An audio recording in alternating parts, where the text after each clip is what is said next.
making the time. I'm very excited about today. दबा तो अब हम लाइव है ना? हाँ, now we are live. तो शुरू करें? जी शुरू। हाँ, आप सबका बहुत बहुत स्वागत है लोकतंत्र शाला स्कूल फॉर डेमोक्रेसी की चर्चा सीरीज में। और आज की चर्चा का विषय है कोविड-19 में रिपोर्टिंग यानी पत्रकारिता। कोविड-19 में पत्रकारिता की क्या भूमिका रही, मीडिया की क्या भूमिका रही, इस पर चर्चा करने के लिए आज हमारे साथ जुड़े हैं 4 वक्ता जो मीडिया के क्षेत्र में बहुत अनुभवी रहे, बहुत काम किया है सबने। सबसे पहले हैं ओम थानवी जी, जो बहुत सालों से लेखन और पत्रकारिता करते आ रहे हैं। जनसत्ता, इंडियन एक्सप्रेस और राजस्थान पत्रिका से उनका जुड़ाव रहा है। और उनके साथ हैं सेवंती नायनन जी, द हूट वेबसाइट की संपादक और फाउंडर रह चुकी हैं, जो मीडिया वॉच का काम करती थी और अभी टेलीग्राफ के साथ वो स्तंभकार हैं। और Hindi media, TV, print media पर इन्होंने किताबें लिखी हैं। साथ है हमारे भाषा सिंह जी, जो अलग अलग मैगजीन्स और अखबारों के साथ काम करने के बाद अभी न्यूज़ क्लिक से जुड़ी हैं और न्यूज़ क्लिक में इनकी एक सीरीज भी रही है अनमास्किंग द मीडिया, जो मीडिया की कमियों और बहुत सारी उनकी गलतियों को या यूँ कहें कि हमारी गलतियों को सामने लाती रही हैं। साथ है अनुमेहा यादव, जो अलग अलग अखबारों के साथ काम कर चुकी है, डिजिटल भी और प्रिंट भी, इंडियन एक्सप्रेस, स्क्रोल, हिंदू। अभी वो एक स्वतंत्र पत्रकार है और लेबर यानी श्रम पर इनकी निरंतर रिपोर्टिंग रही है कोविड-19 में भी। आप सबका बहुत बहुत स्वागत है। तो चर्चा के शुरू में हम चाहेंगे कि आप अपनी तरफ से जो भी बात रखना चाहते हैं इस मुद्दे पर वो रखें। तो ओम जी, आपसे शुरू करते हुए हम जानना चाहेंगे कि ये जो बहुत बड़ा संकट रहा है हमारे देश में ही नहीं, हमारी पूरी दुनिया में इस दौरान, तो मीडिया की क्या भूमिका रही और आगे भी, क्योंकि ये संकट अभी खत्म नहीं हुआ है, तो आगे क्या भूमिका आपके हिसाब से रहनी चाहिए, बदलनी चाहिए, क्या सुधार आना चाहिए? देखिए, हम जब मीडिया की बात करते हैं तो सिर्फ पत्रकारों की बात कर रहे हैं या जो लोग मीडिया चलाने का काम करते हैं, यानी अखबारों के मालिक हैं, टेलीविज़न के मालिक हैं, या जो भी ऑनलाइन पत्रकारिता होती है उनको चलाने वाले लोग हैं। तो ये 2 संगठन जो हैं तो हमारे सामने हैं। एक पत्रकार बिरादरी है, एक वो लोग हैं जिनके पास में संगठन हैं। तो हम लोग दोनों की बात हमको करनी चाहिए, क्योंकि दोनों का आपस में जुड़ाव है, दोनों अलग अलग इकाइयां नहीं हैं। तो पत्रकार जो हैं उन्होंने क्या किया या उनको क्या करना चाहिए, मालिकों ने क्या किया और उनको क्या करना चाहिए, इन दोनों बातों पे चर्चा होनी चाहिए। जो हमने देखा है थोड़ा धीमे महामारी है, वो सिर्फ हिंदुस्तान जो है उसका उससे साबका नहीं पड़ा है, वो सारी दुनिया में गली गली में उसका प्रकोप है। हमारे यहाँ दुर्भाग्य से लोग सावधान नहीं रहे, बल्कि हम लोग शायद थोड़ा बचाव कर सकते थे, क्योंकि जब आहट चीन से और इटली से, दूसरे देशों से जब यहाँ तक आ चुकी थी, तो थोड़ी तैयारी अगर यहाँ रहती तो शायद इतनी बुरी स्थिति नहीं होती। बहरहाल वो एक दूसरी किस्म की बात है। लेकिन अचानक जो कहर बरपा और उसके बाद में जिस तरह से केंद्र सरकार ने जो भी नीति बनाई लॉकडाउन वगैरह की, उसकी वजह से हम लोग बिल्कुल एक तरीके से अजीब किस्म का बिखराव जो है वो आ गया। तैयारी नहीं थी और लोग बाग, खासकर जो गरीब लोग थे, जो प्रवासी मजदूर थे, हमने देखा, लोगों ने तुलना करके भी बताया है कि किस तरह से जब बंटवारा हुआ था उस तरह की पीड़ा, उस तरह की वेदना, उस तरह की तकलीफ हमने देखी कि किस तरह से लोग अपने बुजुर्गों को कंधों पे बिठाए हुए, सामान को लेके, बच्चों को अपने सूटकेस वगैरह पे ढोते हुए वो लोग जा रहे हैं। तो ये वेदना की चीजें थी जिसकी तरफ मीडिया को ध्यान देना चाहिए था। दूसरा, बीमारी क्या है, क्योंकि हमारा देश जो है वो गांव कस्बों का देश है। उन लोगों तक ठीक से अगर आप बात नहीं पहुंचाते हैं तो आपको पता है कि हमारे यहाँ पे अगर आपने खबरों पे गौर किया हो तो लोग टोटके करने लग गए थे कि इस किस्म का झाड़ा दीजिए, इससे शायद जो है ये कोविड या कोरोना, ये तो भाग जाएगा। इस तरह की भी चीजें हैं, तो मीडिया की जिम्मेदारी हमारे यहाँ पे बढ़ जाती है। अब यह है कि मीडिया ने कितना काम किया। मेरा मानना यह है कि मीडिया अपने हिसाब से काम कर रहा था, लेकिन जितना काम करना चाहिए वो कर नहीं सका। उनको मीडिया का काम है फील्ड में जाना, क्षेत्र में जाना। जैसे अचानक अगर लड़ाई छिड़ जाती है तो फौज का व्यक्ति मोर्चे पे जाता है, वो घर पे नहीं बैठ जाता है कि बमबारी हो रही है। तो मीडिया के जो लोग थे, हमने देखा कि बरखा दत्त गई, अजीत अंजुम जो हैं वो गए, और भी पत्रकार हैं जो गए। लेकिन इस देश में जहाँ लाखों पत्रकार हैं, अगर मैं 4 पत्रकारों के नाम ही अगर गिना सकता हूं, तो ये मानना चाहिए कि लोगों ने जो है वो क्षेत्र में जाके, फील्ड में जाकर के उतना काम वो नहीं कर सके। कर सके ये, इसके लिए फिर मैंने जो पहले कहा कि 2 इकाइयां हैं, पत्रकार भी हैं, फिर उनके संगठन के मालिक लोग हैं। उन्होंने क्या उनको सुविधाएं दी? ऐसे दौर में अगर उनको बाहर निकलना है तो सैनिटाइज की हुई गाड़ियां, साधन, चीजें वो नहीं थी, उनकी अपनी तैयारी नहीं थी। बल्कि मालिकों ने क्या किया, ज्यादातर लोगों को नौकरी से निकाल दिया। इस किस्म से नौकरी से निकालना मैंने कभी भी पत्रकारिता में नहीं देखा कि इस तरीके से थोक के भाव में सैकड़ों लोग अचानक जो हैं वो घर बैठे हैं, तकलीफ में हैं, परिवार भी उनका संकट में है, और वो खुद पशुपेश में है कि वो क्या पत्रकारिता में क्या कर सकते हैं, घर बैठे काम कर रहे हैं या दफ्तरों में आके काम कर रहे हैं, लेकिन उनकी तरफ एक बेरुखी का भाव रहा। तो मुझे ये लगता है कि जो संगठन है जो चलाते हैं अखबार या टेलीविजन वगैरह, एक टेलीविजन चैनल ने तो आप सब लोग जानते हैं, हम लोग, कि किस तरीके से चेतावनी देते देते कि वहाँ पे महामारी दाखिल हो सकती है, और अचानक 18 लोग जो हैं वो एक चैनल में महामारी के उसमें चपेट में आ गए। तो ये लापरवाही जो है घोर थी, और कोई मदद उन्होंने की नहीं पत्रकारों की, बल्कि पत्रकारों की नौकरियां छीन ली। तो पत्रकार जो कर सकते थे न करने में ये भी एक बड़ी वजह रही, ऐसा मेरा मानना है। शुक्रिया ओम जी, आपने ये बहुत जरूरी बात की कि दोनों इकाइयां हैं तो किसी को स्वतंत्र रूप से नहीं देख सकते, और अगर पत्रकार कम है या कम रहे इस दौरान, तो इस पर भी सोचना चाहिए कि क्या उनके पास वो बहुत जरूरी सुविधा थी इस वक्त। सुविधा नहीं बल्कि एक तरह से बचाव के तरीके थे जो कि चाहिए थे इस समय। भाषा जी, आपसे पूछना चाहूंगी, आपकी क्या राय है इस मुद्दे पर?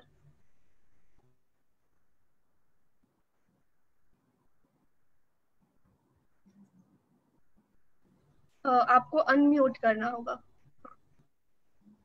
मुझे लगता है कि इस कोरोना संकट ने भारतीय लोकतंत्र में का जो बदनुमा चेहरा है वह जिस तरह से उजागर किया, वो अपने आप में बहुत ही दुखद और भयावह स्थिति हमारे सामने रखता है।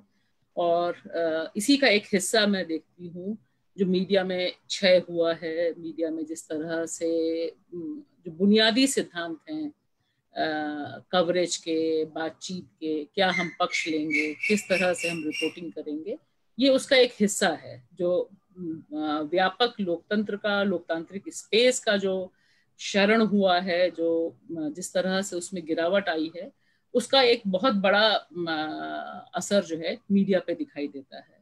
और मैं अपनी बात यहाँ से आपके सामने रखना चाहूंगी कि जब ये पूरा का पूरा शुरू हुआ, जब लॉकडाउन का पूरा हिसाब था, तो किस तरह से मीडिया को एक पीआर एक्सरसाइज में तब्दील किया जा सकता है, किस तरह से, मतलब उससे पहले भी रहा है कि हॉबनॉबिंग सरकार करती रही है, मालिकों को बुलाती रही है, दावतों पे बुलाती थी, संपादकों को बुलाती थी। लेकिन जिस तरह से प्रधानमंत्री नरेंद्र मोदी ने तमाम मीडिया के बड़े बड़े जो घराने थे, उनके मालिकों को, संपादकों को लॉकडाउन से पहले उनके साथ गुफ्तगू की, उनके साथ बताया कि कोरोना संबंधित पॉजिटिव खबरें कैसे आएंगी, की जानी चाहिए। और इसमें खुद जो संपादक और जो बड़े बड़े नामी गिरामी लोग शामिल हुए थे, उन्होंने खुद बताया कि उन्होंने बढ़ बढ़ के किस तरह से सुझाव दिया कि हाँ, ये पॉजिटिव खबर होनी चाहिए। तो मुझे लगता है कि उस घटनाक्रम के बाद से अगर अभी तक आप देखिए तो जो कुछ हो रहा है वो बहुत ही सेट डिजाइन के साथ हो रहा है, ऐसा ही होना तय था। और इसमें सबसे दुखद और मारक 2 चीजें जो हुई, जिस तरह से मीडिया ने, एक तो जो सरकारी तंत्र है, जो भारत का दक्षिणपंथी राजनीति का केंद्र है, आरएसएस और बाकी जितने दल यहाँ पर सक्रिय हैं, उनका भोंपू बनने के साथ साथ 4 कदम आगे जाकर मुसलमानों के खिलाफ नफरत उड़ेलना शुरू किया। मतलब वो, मैं इतने साल से जर्नलिज्म में हूँ, मुझे याद नहीं पड़ता कि ऐसा खौफनाक मंजर, बाबरी मस्जिद जब ढाई गई थी उस समय थानवी जी हैं यहाँ, वो उन सब लोगों ने तो तब देखा ही था कि क्या हाल था। लेकिन ये आलम हो जाना कि खुद उत्तर प्रदेश पुलिस से लेकर महाराष्ट्र पुलिस के तमाम अधिकारियों को ट्वीट पर यह कहना पड़ जाए, मीडिया का नाम ले लेकर, कि आपकी ये जो खबर है यह गलत है, ऐसी खबर मत दीजिए। ऑल्ट न्यूज की खबर को और कोई नहीं, पुलिस के अधिकारी ट्वीट कर रहे थे, जिलाधिकारी ट्वीट कर रहे थे। तो इससे इस बात का अंदाजा हमें लगाया जा सकता है कि कितना ज्यादा, मतलब वो चाहते थे कि 2 डिग्री का नफरत हो और यहाँ पर मीडिया ने 200 डिग्री की नफरत उड़ेल दी उनके ऊपर। तो ये जो एक पूरा और पूरी की पूरी मशीन, एक ही ढंग से ट्वीट, एक ही ढंग से खबरें, एक ही ढंग से तबलीग की जमात। अभी जो कानपुर मेडिकल कॉलेज के प्रिंसिपल का एक खुलासा सामने आया था, वही सोर्स थी सबसे बड़ी जो बता रही थी, और बाद में पता चला सारी खबरें फर्जी थी। तो एक तो यह चीज जो बहुत अहम हुई इस दौरान, कि इसने यह बताया कि जो पूरा का पूरा स्ट्रक्चर है वह कितना उसे कमान में कस लिया गया है। जब साईनाथ और बाकी सारे लोग ये खबरें ला रहे थे कि हर दूसरा या तीसरा या 5वां पत्रकार अंबानी का पत्रकार है, उनको पैसा वहां से मिल रहा है, जो ओनरशिप की पूरी सवाल थी, यहाँ जो पॉलिटिकल ओनरशिप का सवाल था, किस तरह से हम जुड़ाव वहां जुड़ के उसके हिसाब से खबरें करते हैं, इसका सबसे खौफनाक चेहरा कोरोना काल में मीडिया का उजागर हुआ। दूसरी जो अहम चीज मुझे लगता है कि इसी दौरान हुई, एक तो नफरत का व्यापार, वायरस हम कैसे फैला सकते हैं, मीडिया ने फैलाया, और निश्चित तौर पर यहाँ पर काउंटर जो छोटे मीडिया घराने हैं, जो छोटे जिनको आप कहते हैं कि अल्टरनेटिव मीडिया हाउसेस हैं, वेब चैनल्स हैं, इन्होंने बहुत बहुत साहसिक काम किया। और इसीलिए आप पाएंगे कि पिछले दिनों जो रिपोर्ट सामने आई है कि 22 पत्रकारों पे FIR हुए, एक पत्रकार पे 14 केस दर्ज किए गए। ये सारे पत्रकार वही हैं, चाहे वो बनारस के पत्रकार हों जिन्होंने बताया कि किस तरह से कोरोना काल में लोग, मुसहर जाति के लोग घास खा रहे थे, या अभी जो स्क्रोल की जो रिपोर्ट आई है जिनके ऊपर FIR किया गया कि प्रधानमंत्री नरेंद्र मोदी के जो गोद लिया हुआ गांव है वहां क्या स्थिति है। तो ये भी हो रहा था। तो दोनों चीजें सामने सामने चल रही थी, लेकिन जो मुख्य धारा का बड़ा मीडिया जो हमारे टीवी चैनलों पे दिखाई देता है, या वे जो अखबार जो हमारे घरों पर आते हैं, इन्होंने पूरी तरह से सरेंडर किया सत्ता के सामने। एक तो ये चीज, और दूसरी चीज जो बहुत खतरनाक है, आज भी वो खबर सामने है, बड़े पैमाने पे जो पत्रकारों को निकालने का काम किया तमाम घराने। इसमें ऐसे ऐसे घराने हैं जो यूनिवर्सिटीज चला रहे हैं, रियल एस्टेट्स में उनके कितनी कितनी बिल्डिंगें हैं, कितनी कितनी चीजें, वो अलग बात है। लेकिन ठीक यही समय ये सारे घराने वे हैं, ये तो उनके बारे में मैं बात कर रही हूँ जिनके बारे में हमें पता है।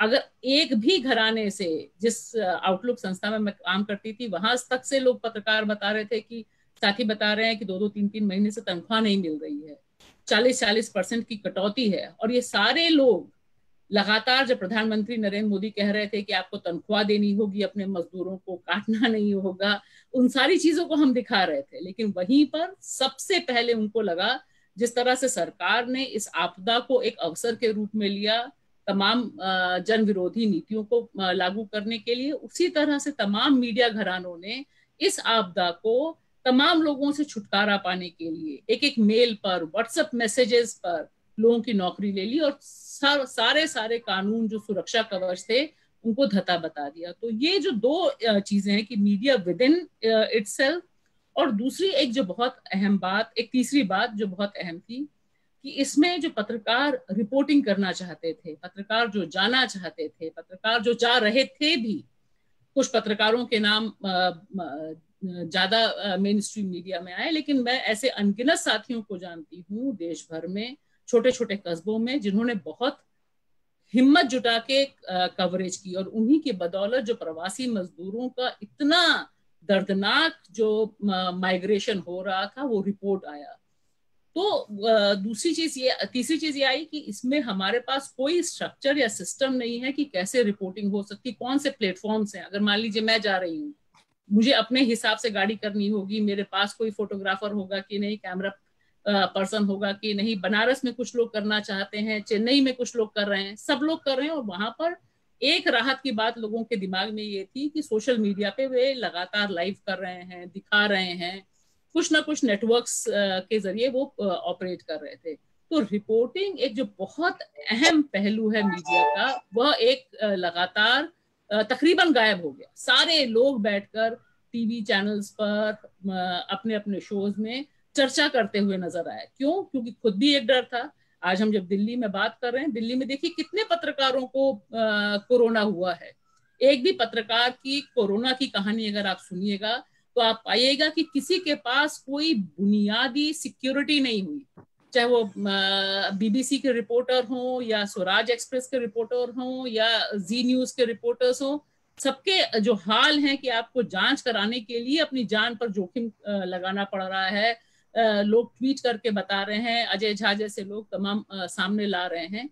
तो इससे ये भी पता चला कि एक पत्रकार के तौर पे, एक जो श्रमजीवी पत्रकार है, उसके पास ऐसे अभूतपूर्व संकट में ना तो सैलरी की कोई गारंटी है, ना तो स्वास्थ्य की कोई गारंटी है। और जो लोग पत्रकारिता रिपोर्टिंग लिखना पढ़ना चाहते हैं, उनके पास प्लेटफॉर्म्स की इतनी जबरदस्त किल्लत, कौन छापेगा।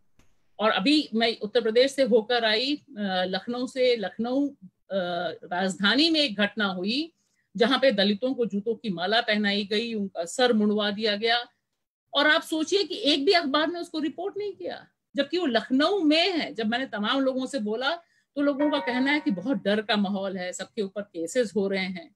तो दूसरी तरफ जो भयभीत करने की बात है, डराने, कितना स्टेट डरा सकता है मीडिया को, कितने केसेस हो सकते हैं अहमदाबाद से लेकर लखनऊ तक में, हर जगह ये वाकई। इससे ये पता चलता है कि कोई भी एक सिक्योरिटी, सेफ्टी मीडिया के पास नहीं रही। और वहीं दूसरी तरफ जो इथिक्स जर्नलिज्म के हैं, उनको जबरदस्त, उनकी जो साख है वो इतनी भयानक रूप से गिरी कि लोग मजाक भी करने लग गए हैं कि आप किस चैनल में दिखाएंगे, कहाँ क्या खबर आएगी, किस तरह से खबर दिखाई जाएगी।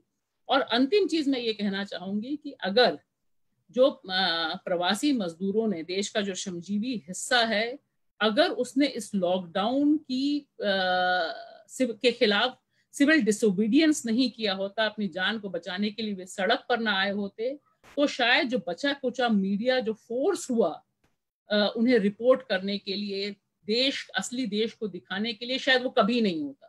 तो कम से कम एक चीज ये भी हुई कि इसी दौरान वो दर्दनाक खबरें, दर्दनाक रिपोर्ट्स भारतीय श्रमजीवी महिलाओं की, हमारे सामने जो मिडिल क्लास है, जो रूलिंग क्लास है, जो आप कहिए कि पावर ग्रुप्स में घूमने वाला क्लास है, उसके सामने वो फेंक दी गई। वो मजदूर बाहर आए और उन्होंने बताया कि ये असली भारत है और इसे आप नकार नहीं सकते, क्योंकि नकारने की कोशिश तो बहुत जबरदस्त थी। और शुरू में भी अगर आप देखिए तो शुरू में इनको कोरोना कैरियर्स के तौर पे कहा जा रहा था कि लोग कैरियर हैं, कोरोना ले जा रहे हैं। लेकिन एक के बाद एक जब खबरें आनी शुरू हुई, और इन खबरों को लाने का काम सोशल मीडिया ने ज्यादा किया। मेन स्ट्रीम मीडिया बाद में बाध्य हुआ, क्योंकि उसको दिखाना था कि खबरें आएंगी नहीं आएंगी तो क्या होगा, बट वही सबसे बड़ी रियलिटी थी।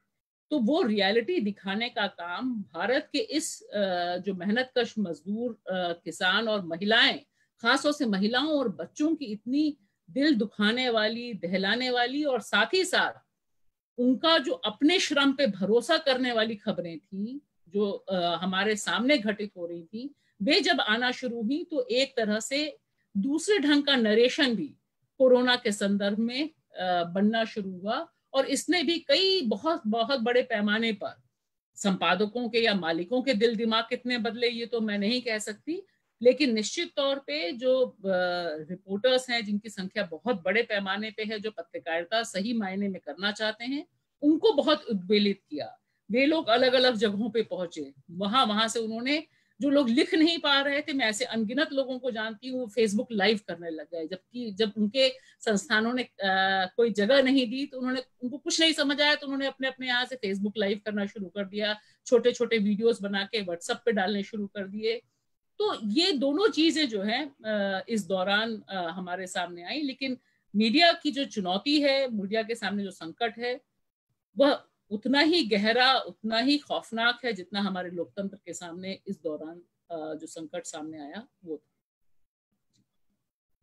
था। शुक्रिया भाषा जी, आपने बताया कि क्या एक तो मीडिया क्या फेस कर रही है जब कहते हैं कि journalist should bring the story, they are not the story, लेकिन कई बार उनकी जो दिक्कतें हैं वो बिल्कुल फिर दब जाती हैं और लोग कई बार कोसते हैं पत्रकारों को, लेकिन जो पत्रकार सही तरीके से काम करने की कोशिश कर रहे हैं और नहीं कर पा रहे हैं या नौकरियां खो रहे हैं, उनकी बात भी सामने आनी चाहिए। और दूसरी तरफ आपने बताया कि कैसे कोई भी बहुत घबराहट का माहौल होता है तो उसको भुनाने की कोशिश की जाती है और किसी को ब्लेम करना बहुत आसान होता है, तो उसको सामने लाया जाता है कि ठीक है आप इस संप्रदाय को ब्लेम कर सकते हैं या इस देश के लोगों को कर सकते हैं। वो भी हुआ, और लेकिन आपने जैसे कहा कि ये डिजिटल मीडियम है या सोशल मीडिया की सारी दिक्कतों के बाद भी लोग उसको अपने जो भी सीमित तरीकों से उसको यूज कर पाए चीजों को सामने लाने। और एक बहुत जरूरी बात की लोग जब सड़क पे उतरे तो जो मीडिया कवर नहीं भी कर रहा था उसमें भी बहुत लोग मजबूर हुए कि अब इस बात को दबाया नहीं जा सकता क्योंकि वो इतनी बड़ी संख्या में सामने थे, तो आप कैसे पूरी तरह से झुठला सकते हैं। सेवंती जी, आपसे सुनना चाहूंगी, आपका क्या कहना है मीडिया की भूमिका के बारे में? मैं अनम्यूटेड ना, आपको सुनाई दे? नहीं, हम सुन रहे हैं। आप हाँ सुन रहे हैं। हाँ, I have unmuted it. Should I speak? हाँ, अनम्यूटेड है। हाँ हाँ ओके। तो मेरे हिसाब से इसमें दो विषय हैं। एक है कि मीडिया, कोविड की असर देश पे जो हुई है उस पे मीडिया का रिपोर्टिंग, और दूसरा है कि कोविड का असर मीडिया पे। तो मेरे पहले स्पीकर्स काफी बात किए हैं इसके बारे में, मगर मेरा कहना है I don't feel quite so negative, क्योंकि ये बहुत कॉम्प्लिकेटेड मल्टी डायमेंशनल स्टोरी था। इसमें आपका मेडिकल जर्नलिज्म भी है, हेल्थ रिपोर्टिंग करना है, इकोनॉमिक फॉल आउट है, there were so many dimensions of this, और सभी स्टेट्स को ट्रैक करना, फिर जब केसेस बढ़ते गए हॉस्पिटल्स में क्या हो रहा है, तो मेरे हिसाब से the media has been doing a commendable job. It's a complicated story, अभी भी ऑनगोइंग है। अब स्टोरी है कि इकोनॉमिक फॉल आउट का, फिर माइग्रेंट्स वापस जा रहे, फिर उनकी the impact of those they are returning on the local economy. बहुत डायमेंशंस की स्टोरी है, लोग मर रहे हैं, हॉस्पिटल्स की facilities. So I think the media has done a pretty good job. सब मिला के, they all kinds of media, you put them all together, तो वो सब अपने ये चले गया आपका शक्ल सब मिला के I think they've done a fairly positive job.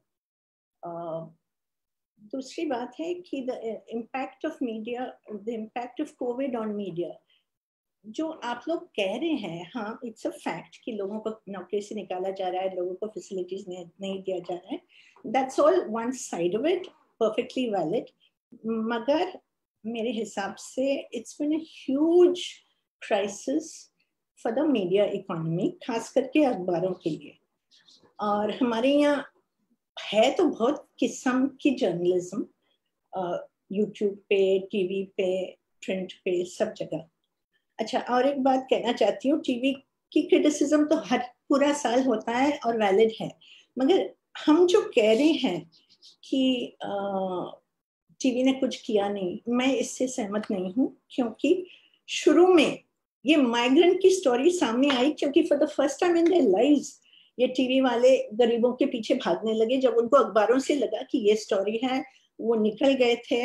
At least पहले 1-2 हफ्ते के लिए वो नहीं दिखाते तो सरकार पे इतना असर और प्रेशर नहीं पड़ता। ये मेरा, दैट्स माय अंडरस्टैंडिंग कि टीवी ने भी किया, help to build up the awareness of what was going on. और हमारी जो अपर क्लास है who don't even know that the poor exist anymore because कभी टीवी पे दिखाया नहीं जाता है, उनको भी हैरानी हुई because they were seeing it up front.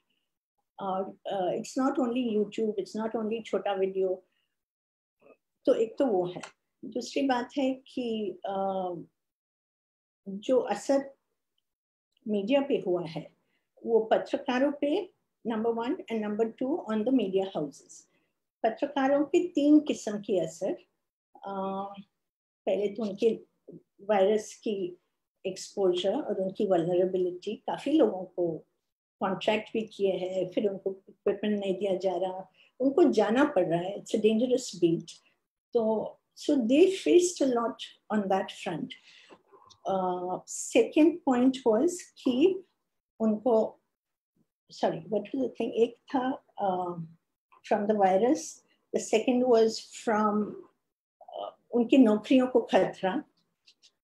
तीसरा था सरकार की तरफ से जुल्म, क्योंकि आप कुछ दिखा रहे हो तो उसके अटैक्स आ रहे एक के बाद एक. लोग कितने क्रिएटिव यूज ऑफ लॉ, सब किस्म के लॉज यूज किए गए इनको शो कॉज नोटिस दिखाने में, अरेस्ट करने में, FIR इशू करने में. तो ये 3 चीज उनके ऊपर आई है प्रेशर. और अब अगर हम बात करें मीडिया इंडस्ट्री पे जो इफेक्ट हुआ है, ये पहली बार ऐसी चीज हुई है कि the newspaper became an untouchable thing. ये कभी हुआ नहीं है कि आप अखबार घर में नहीं आने दोगे, तुरंत डिस्ट्रीब्यूशन की हिट हुई. हाउसिंग सोसाइटीज ने मना किया कि आप नहीं डिस्ट्रीब्यूट कर सकते हो. पहले बार मेरे हिसाब से, पता नहीं, टाइम्स ऑफ इंडिया जैसे अखबार में एक सिंगल एडवर्टाइजमेंट नहीं निकलना, ये मुझे नहीं पता कितने दशक से हुआ नहीं है, मगर सब एडवर्टाइजमेंट तुरंत ठप हो गए. और उससे हुआ है काफी हिट, होगा भी, अभी भी चल रहा है. अभी भी कल तक और परसों तक बड़े अखबारों से अभी भी लिस्ट निकाले जा रहे हैं कि कितने लोगों को हटाना है, कितनी एडिशंस को श्रिंक करने हैं. कुछ जगह, और सिर्फ इंडिया की बात नहीं है, इंटरनेशनली पब्लिकेशंस बंद हुए हैं, एडिशंस बंद हुए हैं, बिकॉज जो एडवर्टाइजिंग डिपेंडेंसी है हमारे देश में तो बहुत हाई है. In the mainstream media it's 80% and more. तो उसकी वजह से काफी नुकसान हुआ है. और नौकरियां वापस आने की चांस वगैरह बहुत वीक लग रहा है. सैलरीज कट हुए हैं. फर्लो जैसे शब्द किसी ने कभी सुना नहीं, मगर वो भी शुरू हो गया कि आप you go on forced leave without pay. और जब हम कहेंगे जब आप वापस आना, हम नौकरी से आपको नहीं निकाल रहे, मगर हम आपको फर्लो कर दे रहे हैं. तो ये सब बात रही है. और as far as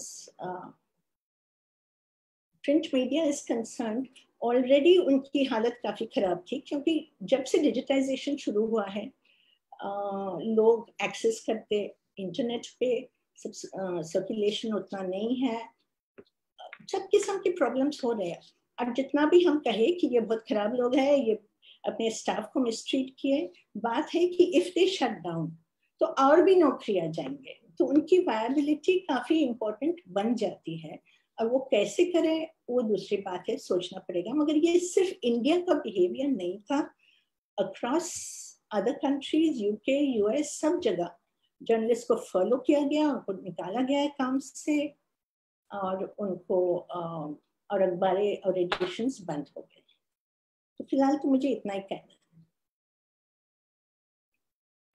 शुक्रिया सेवंती जी. मीडिया की मशीनरी कैसे चलती है पीछे से, ये हमें बताने के लिए और ये भी याद दिलाने के लिए कि वाकई टीवी में जो रिपोर्टिंग जब हुई, भले ही उन्होंने पहले अखबारों में देखा हो, लेकिन उससे कई सारे लोग जो टीवी पर ही ज्यादातर निर्भर रहते हैं अपने समाचार के लिए, उन्हें पता चला कि क्या हो रहा है.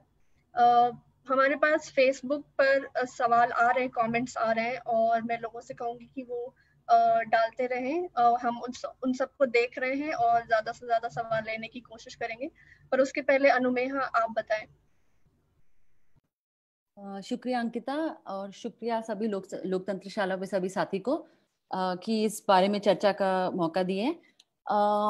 मैं भी सेवंती और भाषा और ओम जी की तरह दोनों चीजों पे जो मेरी सोच है वो रखूंगी। मैं ज्यादातर लेबर और सोशल पॉलिसी पे लिखती हूँ, तो कुछ मैं उस पे बोलूंगी और कुछ की हम खुद पत्रकार जब एक वर्कर हैं तो उसकी तरह उस पे क्या सोचती हूँ। तो एक तो ये है कि हम सब में आई थिंक ये हम सब मानते हैं कि हमारी ज्यादातर संस्थाओं में लेबर को लेके, मजदूर को लेके या गांव को लेके ज्यादा रिपोर्टिंग नहीं होती है। ये स्टेटिस्टिकली भी पाया गया है। 2016-17 की स्टडीज है सेंटर फॉर मीडिया स्टडीज की। अगर उन्होंने काफी सारे अखबारों का एनालिसिस किया तो उसमें से 70% अखबारों में अगर मतलब 70% जनसंख्या अगर गांव में रहती है या गांव से रिलेटेड उनकी जीवनी चलती है तो 0.67% front page coverage rural areas या इन विषयों पे आता है। और अगर चुनाव की खबरें हटा दें तो वो गिर के 1% का भी 1/4 हो जाता है। तो मुझे ऐसा लगता है कि जो ये एक बैकग्राउंड है इसका रोल हमें अभी भी दिख रहा था। सरकार का कोरोना वायरस पे जो रिस्पॉन्स रहा है उसमें एक काफी लोगों ने पॉइंट आउट किया है, कास्ट बायस और क्लास बायस दोनों चीजें उसमें दिखती हैं और शायद वो कवरेज में भी हमारे कुछ हद तक दिख रही है। मैं ये याद दिलाना चाहूंगी कि दिसंबर में जब पहला कोरोना का केस पाया गया दुनिया में, तब दिल्ली में एक घटना हुई। यहाँ एक फैक्ट्री है अनाज मंडी में, वहां आग लगी। वहां बिहार के प्रवासी मजदूर रहते थे और काम करते थे। उसमें 43 मजदूरों की मौत हुई थी और उसमें बच्चे भी थे जो वहां मजदूरी कर रहे थे। उस समय भी इसका एक एक्सीडेंट की तरह इसकी रिपोर्टिंग करी गई थी कि ये प्रवासी मजदूर हैं और यहाँ आग लग गई, कुछ एक्सीडेंट हुआ और ये बात खत्म। लेकिन उसमें भी अगर आप डिटेल में जाएंगे तो इस तरह की कहानियां आई थी कि वो वहां बचपन से आके बाल मजदूरों की तरह काम कर रहे थे। वहां पे काम करने के बाद वहीं पे रात को सो जाते थे, उनके कोई घर नहीं थे और आसपास की कॉलोनी वाले उन्हें रात को बंद कर देते थे बिल्डिंग के अंदर कि आप अंदर ही सोइए, क्योंकि कॉलोनी वालों को, दिल्ली वालों को आपसे चिंता है, आप बिहार के यूपी के लोग हैं, पता नहीं आप क्या करेंगे। तो उस तरह की घटनाओं की रिपोर्टिंग भी हमारे यहाँ कम ही होती है। और अब जब इतने सारे लोग अचानक से 4 घंटे का लॉकडाउन कर दिया गया और लोग निकल पड़े, तो इसमें जो हमने काफी बहुत लोगों ने पर्सनल रिस्क लेके, बहुत रिपोर्टर्स ने इस पर रिपोर्टिंग करी है। एंड आई थिंक बहुत सारे यंग रिपोर्टर्स को ने तो बहुत ही बहादुरी का काम किया और बहुत अच्छे से काम किया है। लेकिन हम फिर भी, हमारे सवाल काफी इस तक हैं, अच्छा आप दुखी हैं, आप परेशान हैं, एक सरफेस लेवल पे हैं। हम स्ट्रक्चरली उसको नहीं समझ पा रहे हैं, क्योंकि हम ओवरऑल, चाहे हमारी संस्था के कारण या हमारी खुद के इंटरेस्ट के कारण, भारत में काम कैसे होता है, गांव में लोग कैसे रहते हैं, इसकी समझ हमारी एक बहुत सुपरफिशियल समझ है और वही हमारी रिपोर्टिंग में भी मेरे ख्याल से दिखती है। काफी सारे विशेषज्ञों ने भी बहुत सालों तक लिखा है कि कैसे खेती से काम चलाना धीरे धीरे मुश्किल होता जा रहा है, किसानी जीवन मुश्किल होता जा रहा है। आप पूरे साल खेती पे काम नहीं चला सकते, इसलिए आपको यहाँ आना पड़ता है शहर में। शहर भी आपको ऐसे अजनबी की तरह ट्रीट करता है, ठीक से आपसे बर्ताव नहीं करता है, आपको एक न्यूनतम मजदूरी तक नहीं देता है। और आप 10 साल 15 साल भी काम कर चुके हैं तो भी आपको एक वो इनफॉर्मल वर्कर, कॉन्ट्रैक्ट वर्कर उस तरह से ट्रीटमेंट करता है। तो अब ना आप गांव में आपकी जीवनी चल पाती है, आप शहर में आते हैं, शहर वाले ना आपको आराम से जीने देते हैं। एक तरह से आप 10 करोड़ के फ्लैट बेच रहे होते हैं और एक तरह से आप किसी को 10,000 का भी तनख्वाह नहीं देंगे जो उस फ्लैट को बनाने का काम कर रहा है। तो ये जो एक सिस्टमैटिक इनइक्वालिटी है वो शायद अभी भी हम नहीं उतना उजागर कर पा रहे। जब हम उनसे सवाल भी पूछ रहे हैं तो ये ट्रेस करना कि आप हैं, आप किस बिल्डिंग में काम कर रहे थे, इसके बिल्डर कौन है, ये एम्प्लॉयर कौन था, ये किसकी रिस्पॉन्सिबिलिटी थी, ये सब चीजें ट्रेस करना। दूसरा, हम जब बेरोजगारी पे फिर भी कुछ डिस्कशन चल रहा था 1-2 साल से, लेकिन इससे ये भी पता चलता है कि ज्यादातर लोग कैसे काम कर रहे थे। जब सारी न्यूज ऐसे चर्चा करती है कि भारत बहुत बड़ी सुपर पावर है, तो क्या ये सुपर पावर है कि 70-80% लोगों के पास इतना भी नहीं है कि वो 1 महीना 2 महीना भी अपना काम चला सकें? और ये कैसे बड़ी बड़ी कंपनियां हैं, कहाँ जा रहे हैं इनके प्रॉफिट, ये सब चीजें भी हमें पूछनी चाहिए। मैंने कुछ रिपोर्टिंग करी वजीरपुर, नीमराना जो एक जापानीज इंडस्ट्रियल जोन है वहां से, फिर चाणक्यपुरी में जो कंस्ट्रक्शन साइट्स है वहां से, और ये काफी बड़ी बड़े एम्प्लॉयर्स और फर्म्स हैं। जब हम डेली वेज वर्कर और कॉन्ट्रेक्चुअल वर्कर ही बोल देते हैं तो एक डिटेल कभी कभी चला जाता है, या इनफॉर्मल वर्कर बोल देते हैं जो चला जाता है। ये कंपनियां, जैसे भीलवाड़ा का एग्जाम्पल दूं, वहां पे टेक्सटाइल सेंटर है, वहां सबसे पहले शटडाउन हुआ था। वहां पे 1100 करोड़ का वो लोग एक्सपोर्ट करते हैं कपड़े का, लेकिन उनके वर्कर्स, भीलवाड़ा के, मेरी एक हेल्पलाइन पे उनसे बात हुई कि वो कह रहे थे मैं 7 साल से काम करता हूँ, ये एक धागा फैक्ट्री है, मेरे पास 9 दिन में खाना खत्म हो रहा है। या नीमराना के जो जापानीज फर्म्स वगैरह भी हैं, उसमें भी लोगों को कुछ नहीं पता था कि हम हमारा खाना कहाँ से आएगा, अगले महीने क्या हालत होगी। तो मेरे ख्याल से ये सब डिटेल वगैरह भी समझने की और उसको और उजागर करने की या इन्वेस्टिगेट करने की जरूरत है। या फिर ये जो लेबर लॉ वगैरह पे भी डिस्कशन चला कि कानून हटाइए या नहीं हटाइए, जबकि ज्यादातर जगह कानून लागू ही नहीं है 20-30 साल से। तो वो भी हमें समझना चाहिए कि ये क्या ऑलरेडी जब लोग 12 घंटे 14 घंटे किसी से काम करवा सकते हैं, तो इसका क्या मतलब है जब आप उस कानून को बदलते हैं तो, और आप कैसे उस तरह से उनसे ये करवा पाते हैं। दूसरा एक ये है कि एक्चुअली लेबर लॉ पे भी अगर आप थोड़ा और अगर मैं इस पे कुछ बोलूं तो जो इनके खुद की गवर्नमेंट की स्टडीज है कि कोई इन्वेस्टमेंट वगैरह लेबर लॉ वगैरह बदलने से नहीं आया। और दूसरा ये है कि ऑलरेडी आपका इतना ज्यादा शोषण है तो वो बिना कानून के भी आप करते रहते हैं और ये सब। तो एनीवे एक तरह का शैलोनेस उस तरह के एनालिसिस में भी था। जैसे बाकी मेरे सीनियर कॉलीग्स ने बोला कि वर्कर्स ने ही एक तरह से अपनी कहानी इतनी स्ट्रांगली रख दी रोड पे आके कि बड़े बड़े चैनल बड़े बड़े सब ऑर्गेनाइजेशंस के लिए भी मुश्किल हो गया उसको इग्नोर कर पाना। फिर भी शायद बड़े ऑर्गेनाइजेशंस ने काफी मेहनत करके उसको झूठ दिखाने की, मतलब उससे ध्यान हटाने की कोशिश करी। शायद मजदूरों को खुद को लगने लग गया था अगर आप 400 किलोमीटर 300 किलोमीटर चल के जा रहे हैं, ये तो किसी ने सोचा ही नहीं था, कोई इमेजिन ही नहीं कर सकता कि मैल न्यूट्रिशन जो जिनको हम कहते हैं या कमजोर जिनको हम समझते हैं वो 200 किलोमीटर। मैं भी उनसे पूछ रही थी आपने सोच कैसे लिया कि आप 400 किलोमीटर चल सकते हैं। फौज को पता नहीं महीनों तक ट्रेनिंग दी जाती है 50 किलोमीटर चलने के लिए, यहाँ लोग इतना दूर दूर तक चल के जा रहे हैं। फिर भी एक इतना ड्रामेटिक और इतने बड़ा कदम उन्होंने लिया और फिर भी मीडिया ऑर्गेनाइजेशन ने पूरी मेहनत करके उसको हटाने की कोशिश करी। जब लोग ये सवाल पूछने लगे कि क्या सरकारें सबकी हैं या ये सिर्फ एक वर्ग के लिए हैं, क्या ये केवल 10% के लिए काम करती हैं, तो मीडिया हमारी शायद बड़ी संस्थाओं ने ये तबलीगी जमात धर्म पे फिर से उसका ध्यान बांटने का कोशिश किया। क्योंकि बहुत हद तक मीडिया की बड़ी कंपनियां और सरकारें कदम से कदम बला के चलती हैं, तो उन्होंने अपनी साथी जो कि सरकार है उनको बचाने की भी काफी कोशिश करी।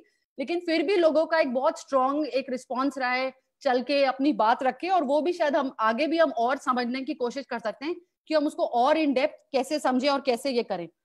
और दूसरा एक मुझे लगता है कि एक बहुत बड़े बड़े सवाल अभी सामने आ रहे हैं कि काम कैसे, अगर क्या ये काम है, क्या ये रोजगार है, क्या ये नौकरी है, ये कैसे बदलनी चाहिए। क्या हम रिसेशन में जा रहे हैं लेकिन फिर भी क्या हम एक दूसरे का ध्यान रख सकते हैं? क्या जीडीपी और ये सब, ये स्टॉक मार्केट, इसी से ही सब कुछ मेजर किया जाना चाहिए अगर इतने सालों के बाद आपका ये रिजल्ट है? तो मुझे लगता है ये भी हमारे चिंतन के जो ये सब भी लोगों को सवाल उठानी चाहिए। या फिर ये जो स्विस बैंक और जो बड़ी बड़ी कंपनियां हैं जिनमें हम सुनते हैं हजारों करोड़ हैं, वो अब सब कहाँ हैं? उनके अभी उनसे पैसा लेके आप लोगों में क्यों नहीं बांट रहे हैं? या ये इस तरह के सवाल, या फ्यूचर आगे कैसा हो, उस तरह के सवाल भी हमें उठाने चाहिए।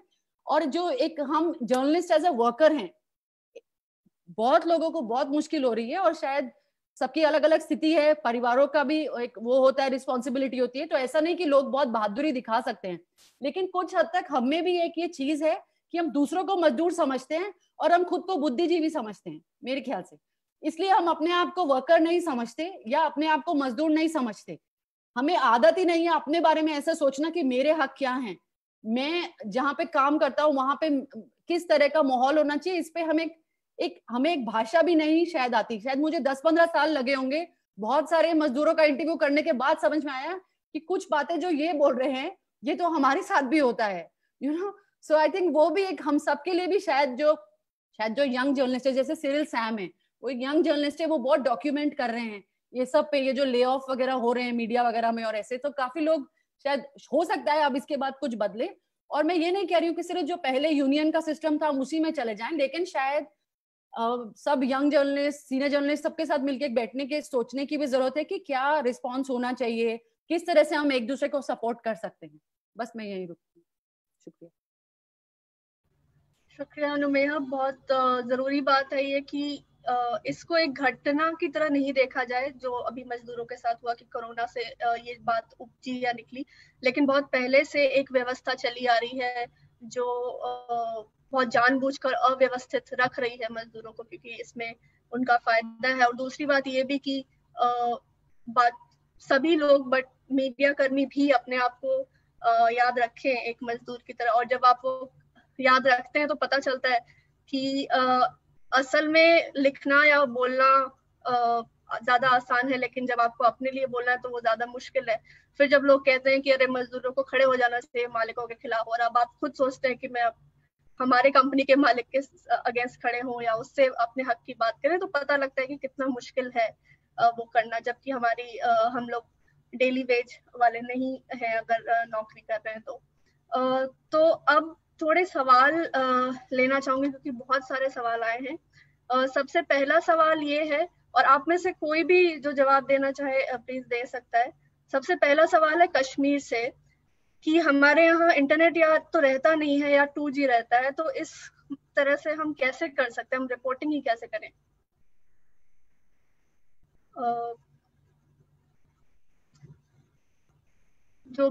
कोई भी कह सकता है इसके बारे में। भाषा जी आप।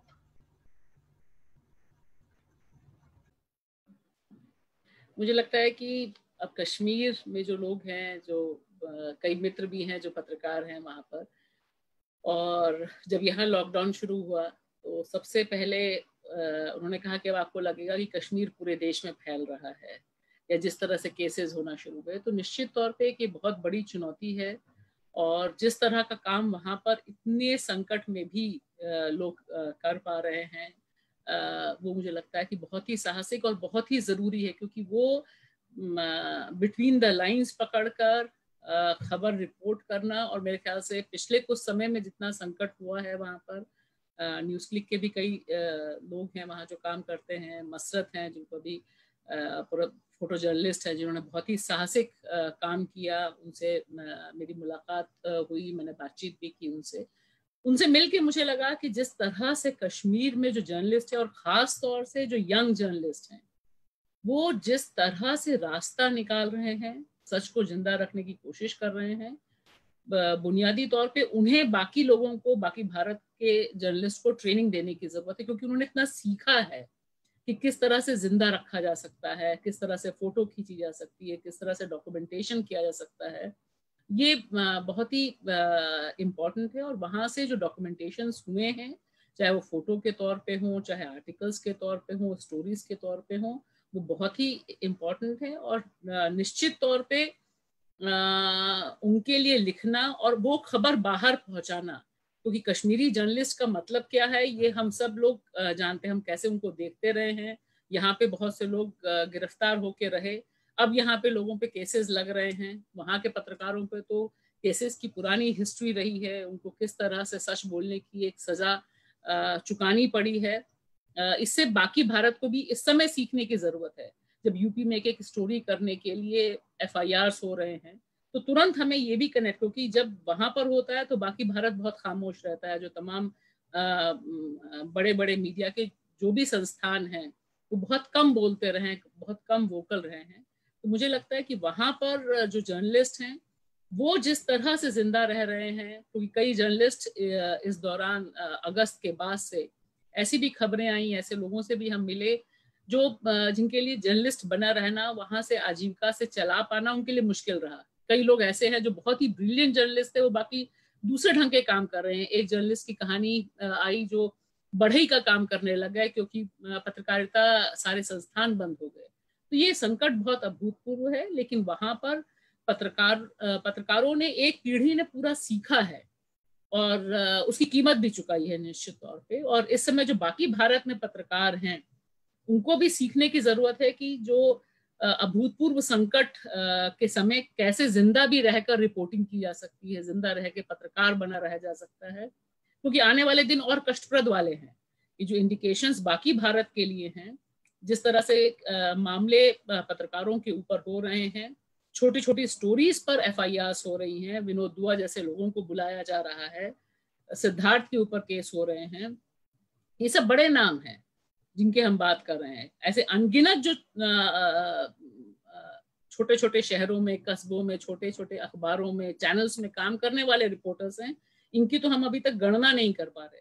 तो निश्चित तौर पर जो कश्मीर की स्थिति है, कश्मीर पूरे देश में फैल गया है, और पत्रकारिता का जो संकट है बाकी जगहों पे, मुझे लगता है कि वो भी हमें भी उनसे सीखने की जरूरत है। और उनकी स्टोरीज को, जो लोग इस समय इम्पोर्टेंट पोस्ट पर हैं, उनसे मैं जरूर रिक्वेस्ट करना चाहूंगी कि जितना संभव है कश्मीर में जो लोग लिखना पढ़ना चाहते हैं, जर्नलिस्ट बनाए रहना चाहते हैं, और बहुत बड़े पैमाने पर ऐसे लोग हैं, यंगस्टर्स बहुत ब्रिलियंट वर्क कर रहे हैं वहां पर, उनको बाकी जगह पर स्पेस दिया जाना चाहिए, और जिनकी पहुंच और पूछ है मीडिया में, उनको अपनी पहुंच और पूछ, और खास तौर से हिंदी जगत में जरूर दी जानी चाहिए, क्योंकि कश्मीर के बारे में हम कुछ बताने को तैयार नहीं, ठीक उसी तरह से जैसे नॉर्थ ईस्ट के बारे में हम अपने पाठकों को, अपने दर्शकों को सही ढंग से समझाने में पूरी तरह से, we have failed Kashmir, we have failed North East, the mainstream media जो हिंदी हार्टलैंड का मीडिया है, उसने पूरी तरह से निराश किया है भारत के इस खेमे। Thank you.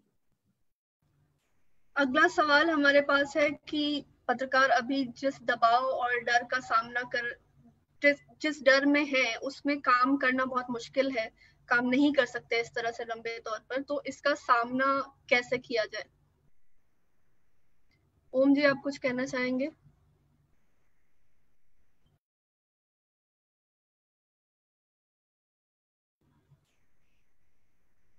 म्यूट बटन आपको हटाना होगा।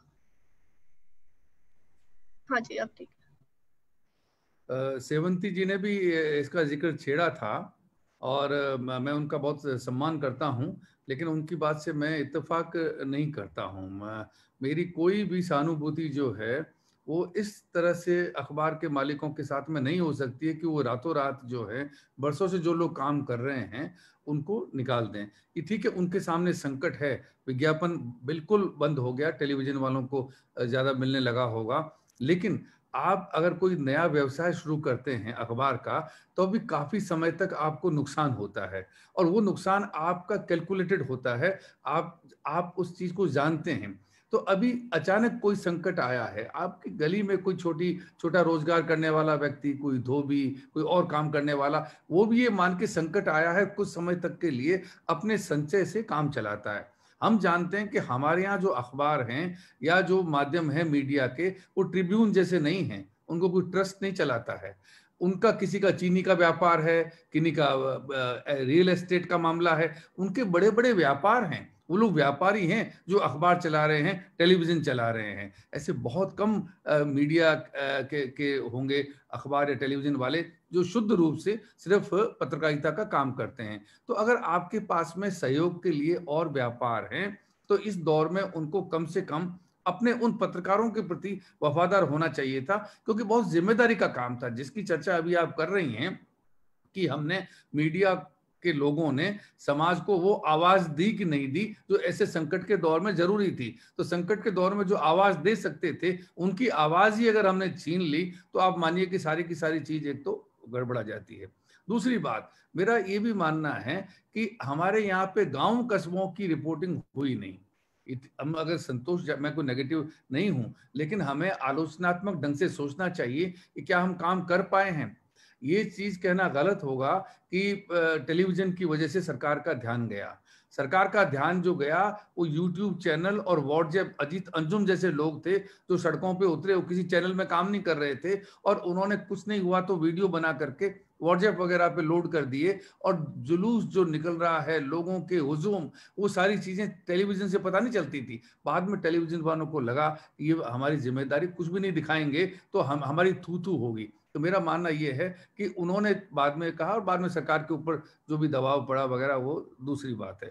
तो ये जो हुआ, उस चीज को उतना जिम्मेदारी से नहीं कर पाए, इस चीज को समझने की जरूरत है। अभी भी कोई कोविड की समस्या हल नहीं हुई है, हम वहीं पे हैं जहां से हम लोग चले थे। लेकिन अब जब चीन के साथ में जो सीमा पर संघर्ष हो रहा है, तो अचानक आप देखिए कि टेलीविजन के लिए मान लीजिए युद्ध छिड़ चुका है, और वो जो जंग है वो उनके लिए जीने मरने का सवाल है। उनके लिए तो महामारी, उनके लिए जीना मरना लोगों का, उनकी तकलीफें। अचानक अगर लॉकडाउन खुल गया है, तकलीफ वहीं पे है, तो उनका रोजगार कहाँ पर है, वो लोग क्या कर रहे हैं, क्या वापस उन लोगों को रोजगार मिल रहा है जिनका रोजगार छिन गया था। ये सारी चीजें जो अचानक बहुत अच्छी खबरें भी ला सकती हैं, लोगों को बता भी सकती हैं कि दोबारा हम लोग कैसे उठ खड़े हो सकते हैं। नहीं, अभी अचानक चीन जो है वो आपको हावी नजर आता है, खासकर जो टेलीविजन चैनल। में टेलीविजन की बात इसलिए करता हूं कि हमारा समाज, ज्यादातर समाज अभी भी हम मानते हैं कि वो निरक्षर समाज है, और वो टेलीविजन ज्यादा देखता है, अखबार कम पढ़ता है। अखबार तो खैर आपने चर्चा की कि सोसाइटी में लोगों ने नहीं दाखिल होने दिया, अखबार बिकने कम हो गए, ये बड़े शहरों की बात है। गांव कस्बों में तो वैसे भी लोग टेलीविजन या रेडियो सुनते हैं। रेडियो हमारे यहाँ खबरें देने का काम भारत में कम से कम नहीं करता है, टेलीविजन करता है। और वो जो टेलीविजन है उसको लोग कोई भी देख सकता है। अब उन टेलीविजन पे क्या देखने को मिलता है, वो आज अगर आप जब भी देखें तो आपको चीन की आंखें खोल देंगे, चीन को तोड़ देंगे, चीन की चीख निकल गई वगैरह तमाम चीजें।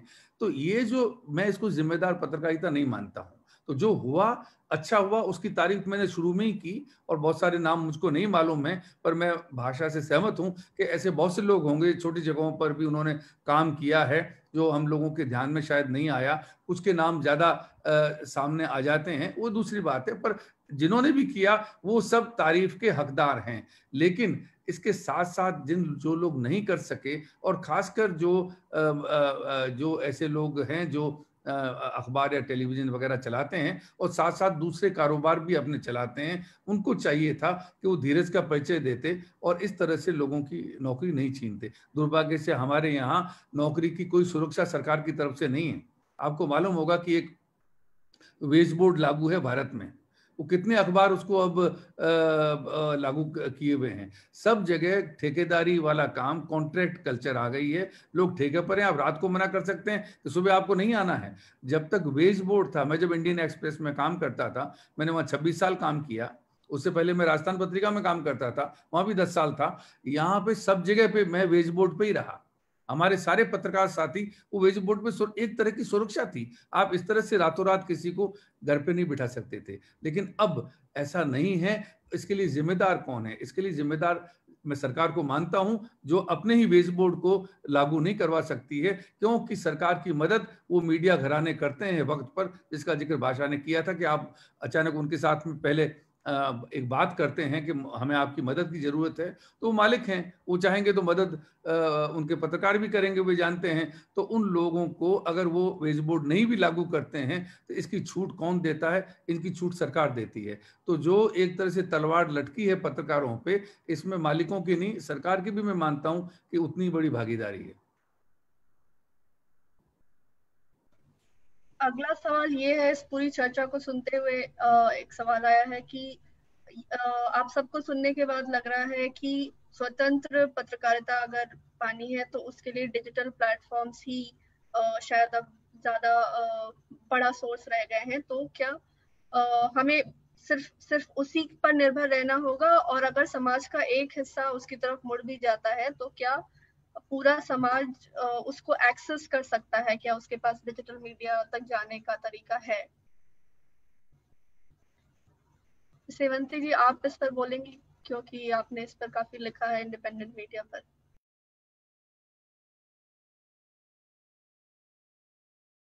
अनम्यूट कर लें प्लीज। अब वापस आपका, हाँ। अच्छा, ओके, क्वेश्चन दोबारा क्वेश्चन रिपीट करेंगे? मीनिंग व्हाट वाज, आप मुझे रिमाइंड करेंगे what was the point she was asking? कि अच्छा, अगर सिर्फ डिजिटल मीडिया पे इंडिपेंडेंट वो हो सकता है? ये ऐसी बात नहीं है। फ्रैंकली बहुत कुछ यहाँ कहा जा रहा है, मगर अगर आप हिंदू अखबार देखें, अगर आप इंडियन एक्सप्रेस अखबार देखें, उनकी जो एक breadth and depth of reporting है, वैसे रिसोर्सेज इस टाइम सिर्फ अखबारों के पास है। छोटे छोटे डिजिटल आउटलेट्स उतना ज्यादा नहीं कर पाते, कुछ कर पाएंगे, जीरो इन करेंगे। और इंडिपेंडेंट रिपोर्टिंग के लिए मास मीडिया की अभी भी मेरे ख्याल से जरूरत है। अच्छा, जो टीवी की बात हो रही है, वेदर और नॉट, सॉरी, इंटरनेट की बात हो रही है विद डिजिटल रीचेस, वैसे डिजिटल रीच करता है, क्योंकि बहुत वर्किंग क्लास लोग और दूसरे लोग और डिस्ट्रिक्ट में रहने वाले लोग व्हाट्सएप पे काफ़ी न्यूज़, व्हाट्सएप सर्कल्स निकले हैं, व्हाट्सएप पे न्यूज़ एक्सेस करते हैं। हमारा इंटरनेट एक्सेस बहुत बढ़ गया है फ्रॉम 2014, पार्टली जियो की वजह से, क्योंकि वो फ्री दिया जा रहा था। सो अभी 600 मिलियन से ऊपर है इंटरनेट एक्सेस, और वो बढ़ते जाएगा। मगर मेरा पॉइंट है कि जो इंटरनेट पे काम करते हैं काम, उनके पास रिपोर्टिंग रिसोर्सेज कम है, सो वो छोटे छोटे सेगमेंट्स में कर पाएंगे, but you still need, TV को तो भूल जाइए क्योंकि इसके बाद मेरे ख्याल से टीवी पे ये सब इश्यूज वापस नहीं आएंगे, मगर अखबारों की जरूरत है क्योंकि आज तक उनके पास रिसोर्सेज थे कि काफी शहरों में काफी स्टाफ डिप्लॉय कर सके।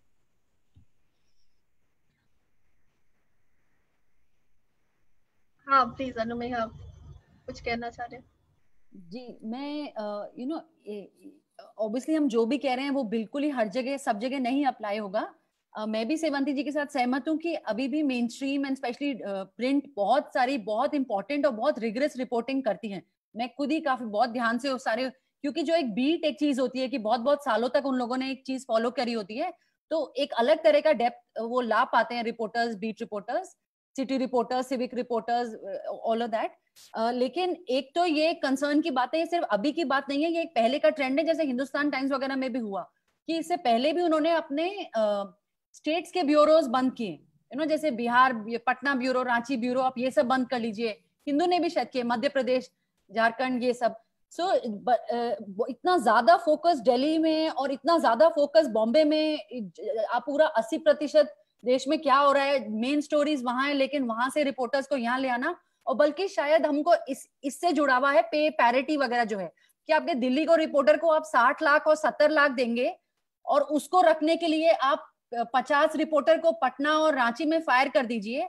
ये एक तरह की ट्रांसपेरेंसी, ये हम सबको भी तो अपने संस्थाओं में, चाहे छोटी संस्था या बड़ी संस्था, उससे पूछना या मांगने पड़ेगी कि हम सबकी क्या तनख्वाहें हैं, कौन क्या काम करता है, और आपस में अगर अभी भी आप निकाल रहे हैं, आप किस तरह से लोगों को निकाल रहे हैं कि आप साइन कर दो कि आपने छोड़ा है, वरना आपके सीवी पे अच्छा नहीं लगेगा। आप धमकियां क्यों देके लोगों को निकाल रहे हो? आप बेसिक तमीज या कुछ बेसिक, हम लोग जब इतना डेमोक्रेसी और इस सब पे लिखते हैं, हमारे ऑफिसेज के बीच में भी कोई पारदर्शिता या कोई डेमोक्रेसी होनी चाहिए कि नहीं? I think workplace democracy is something whether small organisation or big organisations all need to like maybe think more about, and all of us need to think more about. हाँ भाषा जी। मैं खाली एक चीज कहना चाहूंगी कि हमें इस बात पे, तमाम संकट के बावजूद हमें इस बात पे ध्यान देना जरूरी है कि जो तथाकथित मेन स्ट्रीम मीडिया है, चाहे वो प्रिंट है या इलेक्ट्रॉनिक है, टीवी चैनल्स हैं, वहां का जो भी स्पेस है, जितना भी स्पेस है, उसे पूरी तरह से छोड़ना मेरे ख्याल से बहुत बड़ी गलती होगी। वो इसलिए भी क्योंकि अभी तक जो भी इंटरनेट या छोटी वेबसाइट्स हैं, इनकी जो पहुंच और पूछ है वह कम है, और वो तभी होता है जब वो लोग देखना चाहते हैं। जो टीवी चैनल्स हैं, जो अखबार हैं, वो आप तक पहुंचते हैं, आप उन तक नहीं पहुंचते हैं, और बाकी जगह आपको उन तक पहुंचना होता है। इसलिए दोनों ही तरफ ध्यान देना बेहद जरूरी है, और दोनों का ही जिंदा रखना और दोनों को ही डेमोक्रेटाइज करने की जो जंग लड़ी जा रही, क्योंकि मुझे लगता है ये एक बहुत अलग ढंग का एक दौर है जहां हम कोशिश करते हैं कि नहीं, सही ढंग की स्टोरी आए, सही ढंग की स्टोरी आई है तो उसकी पूछ बढ़े, उसको लोग ज्यादा से ज्यादा लोग पढ़ें। मैं देख रही थी कि अभी जो वेबसाइट्स हैं वो भी अखबारों में जो अच्छी खबरें छपती हैं, अंग्रेजी में छपती हैं, उसका तुरंत तर्जुमा हिंदी में होता है, तमिल में होता है, तेलुगु में होता है, मराठी में होता है, ताकि वो जानकारी पहुंचे। तो ये एक जो कॉन्शियसनेस बढ़ी है, इस कॉन्शियसनेस को जिंदा रखना मुझे लगता है बहुत जरूरी है। और दूसरी बहुत अहम बात कि जो अकाउंटेबिलिटी की बात अनुमेहा कर रही हैं और जो थानवी जी ने कही, मुझे लगता है इस समय बेहद जरूरी है पत्रकारों को मीडिया कर्मी के तौर पे सोचा जाना, समझा जाना, उनके बारे में बात करना। क्योंकि अक्सर ये होता है कि हम सारी दुनिया के बारे में बात करते हैं, लेकिन जब मीडिया संस्थानों में छटनियां होती हैं, ब्लड बाथ उसे लिखा जाता है, लेकिन अक्सर हम एक लाइन की खबर छपवाना उस बारे में कि हिंदू ने इतने पत्रकारों को निकाला, टाइम्स ऑफ इंडिया ने इतने पत्रकारों को निकाला, एक लाइन आपको उसके बारे में नहीं मिलती। उसके लिए आपको वही सोशल मीडिया पर डिपेंड होना पड़ता है। कोई अखबार नहीं छापता क्योंकि सब में मिली भगत है कि, और हम मानते हैं कि जो मालिकान बाकी हैं, मजदूर, जो प्रवासी मजदूर जा रहे हैं, वो बताएं कि हमें तनख्वाह मिली है कि नहीं, हमें सही ढंग का वेतन मिला है कि नहीं। ये हम सब चीजें खबरें निकालते हैं। तो ये एक एज अ प्रेशर मुझे लगता है इस समय खड़ा होना सबका, और कि कोई भी संस्थान, जिन संस्थानों के हम नाम ले रहे हैं, जिन संस्थानों के मीडिया कर्मी निकाले जा रहे हैं, उनके पास पर्याप्त पैसा है कि वो कम से कम 2-3 महीने, कोविड के दौरान ऐसा संकट नहीं हो गया था कि 1 महीने में किसी ने अपनी मेन बिल्डिंग पे ताला लगाया हो, किसी संपादक ने ताला लगाया हो अपने घर पर, किसी मालिक ने कहा हो कि वो दिवाला निकल रहा है। तो ये सारी जो एक्सक्यूजेस, क्योंकि मेरा मानना है कि मीडिया में मैक्सिमम घरानों ने इस आपदा को, इस क्राइसिस को एक अवसर के तौर पे लिया। वो पहले भी सोच रहे थे कि ये करना है, इस समय उनको मिला कि 1 महीने से 1 से 1.5 महीने के भीतर इतने बड़े पैमाने पे छटनी होना वरना असंभव है। नुकसान सबको हुआ है, नुकसान हो रहा है, नुकसान होगा। उससे निकलने का क्या तरीका हो सकता है, क्या लोगों की नौकरी लेने के अलावा कोई और तरीके हो सकते थे, इस पर बात किए बिना बिल्कुल ही अनडेमोक्रेटिक ढंग से पत्रकारों का निकाला जाना, और उसमें भी अगर आप पत्रकारों को उठा के देखेंगे, जिन लोगों को निकाला गया है उनकी सैलरी कितनी है, क्या उसमें सैलरी पैकेजेस हैं, वो बहुत जरूरी है कि इस पे हम बात करें, नहीं तो लोगों को पता ही नहीं चलता है। ये बहुत ही चुपचाप होने वाला, पर्दे के पीछे निगोशिएट होने वाली बात हो जाती है कि ठीक है, जिसकी बच गई वो बल्ले बल्ले है, जो चला गया वो तो चलो जाना ही। शुक्रिया भाषा जी, आपका क्या जाने का भी समय हो रहा है? अभी आपसे पूछना चाह रही थी मैं, क्योंकि आपने कहा था कि 6 बजे तक ही शायद आप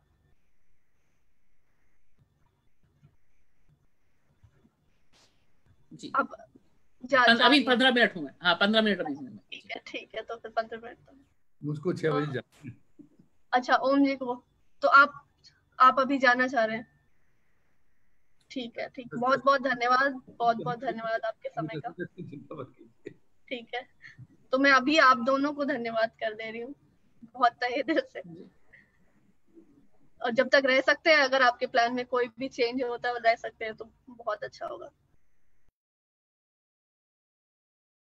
एक सवाल ये आया है कि सांप्रदायिकता की बात हुई और कहा गया कि पहले भी सांप्रदायिक मामले हुए, दंगे हुए हैं बहुत बड़े, बहुत बुरे, और ये कहा गया कि इस बार जो था वो कभी नहीं देखा गया। तो पहले क्या अलग था, पहले क्या कुछ बेहतरी थी, या क्या पहले मीडिया अधिक जिम्मेदार था?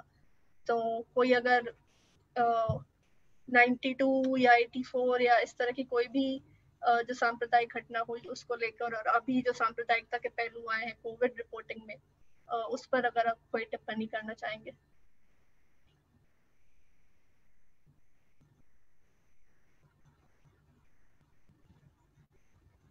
सेवंती जी, हाँ जी, प्लीज अनम्यूट कर लीजिए,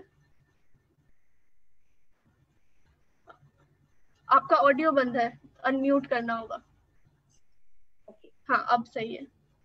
मैं सिर्फ ये कहना चाहती हूँ कि सांप्रदायिकता की जो बात हो रही है अभी कोविड के साथ हम सबको पता है बिकॉज ऑफ कोविड नहीं आया है, मगर ये बात जरूर है कि दिस गवर्नमेंट की सेकेंड टर्म है, सर्टनली उसके फर्स्ट टर्म से ही काफी कम्युनलिज्म की असर दिखाई गई है। क्यों?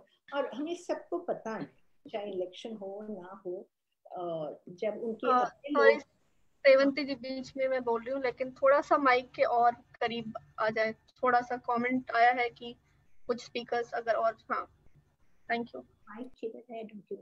बट एनीवे, अब सुनाई दे रहा है आपको? Can you hear me? हाँ, अब बेहतर है। now I've forgotten मैं क्या कह रही थी। मैं सिर्फ कह रही हूँ सांप्रदायिकता की बात, Covid is just in the flow. CA की एक्सपीरियंस पूरा हुई है, उससे पहले भी इलेक्शन टाइम की किस तरह की बातचीत होती है with the ruling party politicians, with everybody, उनकी व्हाट्सएप ग्रुप्स कितना पोलराइज करते हैं, it has come, a lot of it has come with this government in my view.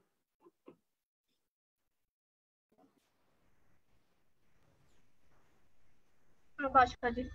जी, मैं एक चीज खाली कहना चाहूंगी, उसके बाद आपसे माफी मांग के निकलूंगी कि इस दौरान जिस तरह की सांप्रदायिकता हुई, जिस तरह का कम्युनल एजेंडा थोपा गया और उसने कितने लोगों की जिंदगियों को बर्बाद किया बहुत ही ऑर्गेनाइज्ड वे में। इससे पहले कम्युनल वायलेंस थी, जहां पर आप किलिंग पर जाते हैं, चाहे वो गुजरात जेनोसाइड हो 2002 का, 84 का हो, या और बाबरी मस्जिद ध्वंस के आसपास का, जिसमें आप पाते हैं कि स्टेट एक तरह से पार्टी है, जहां पर स्टेट पार्टी है वॉयलेंस का माइनॉरिटी के ऊपर।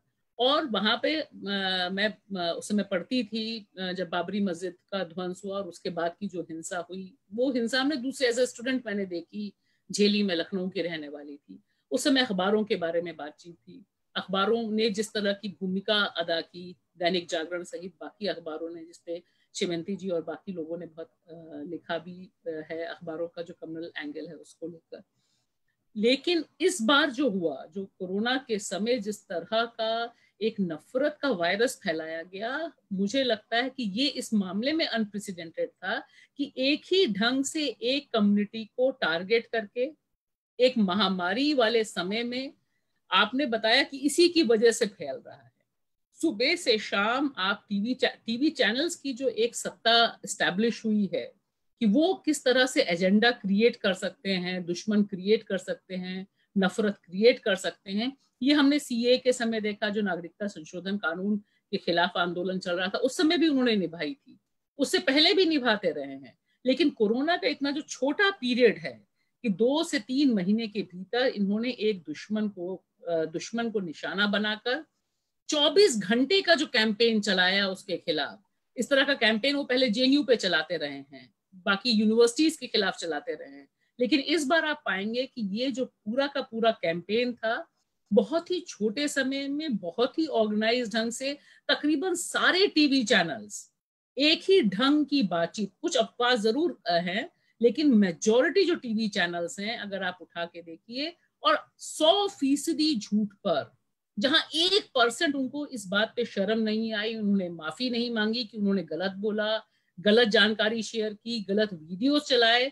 जबकि ऑल्ट न्यूज जैसे जो प्रतीक सिन्हा चलाते हैं, उन्होंने लगातार बहुत साहसिक काम उन्होंने किया कि एक एक वीडियो जो फर्जी चलाए जा रहे थे, तुरंत उसकी जांच करके सामने लाए कि ये फर्जी है, नफरत नहीं फैलाई जानी चाहिए।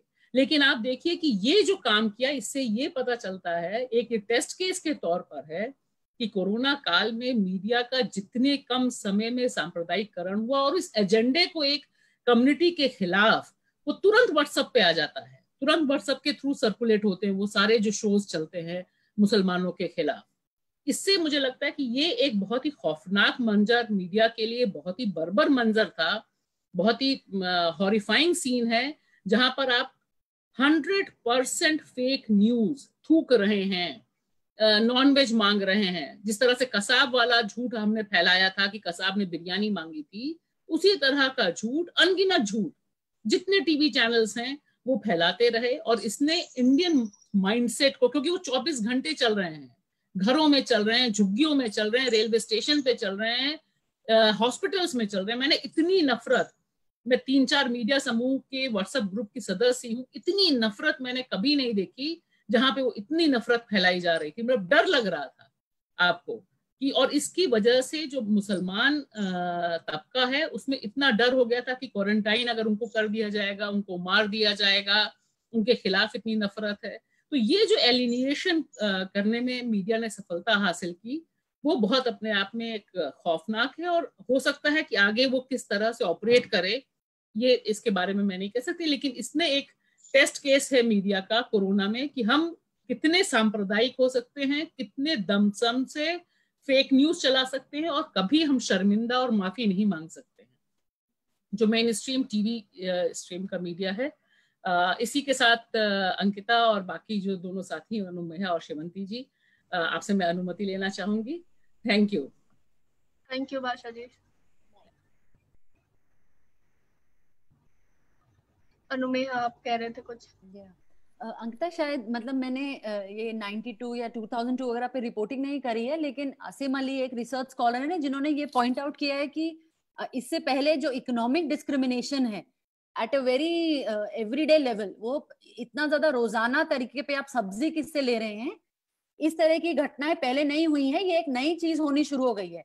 और मैं एक्चुअली 10 दिन पहले शादरा में कुछ लोगों को इंटरव्यू कर रही थी, उन्होंने भी मुझे यही बताया कि मैं वहां था, मुझसे लोग केला ले गए थे, वापिस आके मुझे केला लौटा दिया जब उनको पता चला कि मैं मुसलमान हूँ, उन्होंने कुछ तो लोगों ने बोला कि तुम चले जाओ, और कुछ ने जो लिया था वो भी आके मुझे लौटा गए, और इस तरह की धमकी और ये सब, ये मैं अपने से बड़े लोगों से सुन रही हूँ कि इस तरह की घटनाएं पहले नहीं हुई हैं।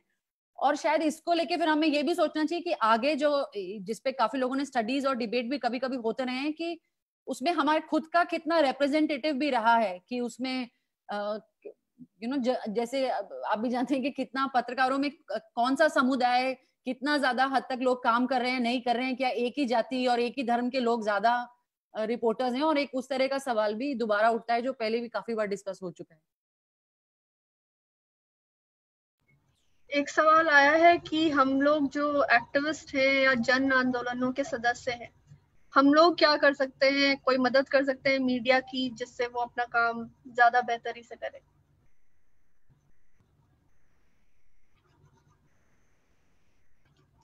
सेवंती जी।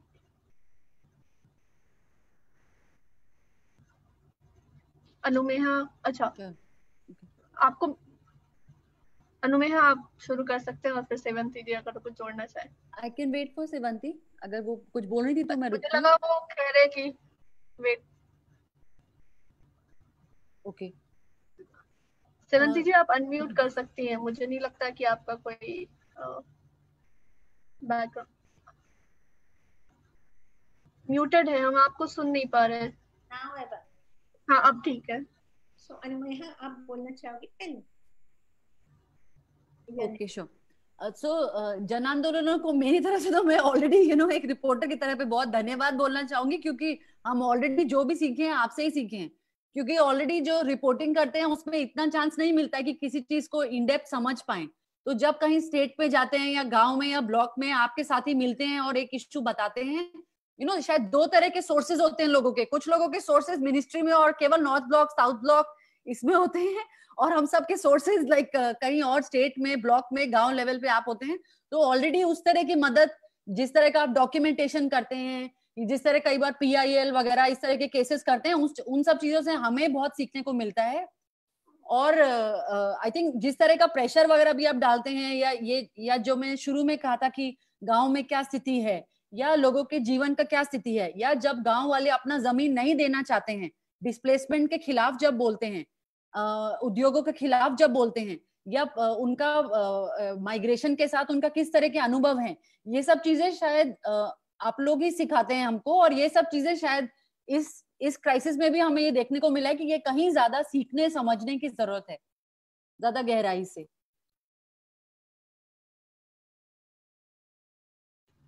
सेवंती जी आपको जोड़ेंगे इसमें? अनम्यूटेड हूँ क्या? हाँ बिल्कुल, आप अनम्यूटेड हैं।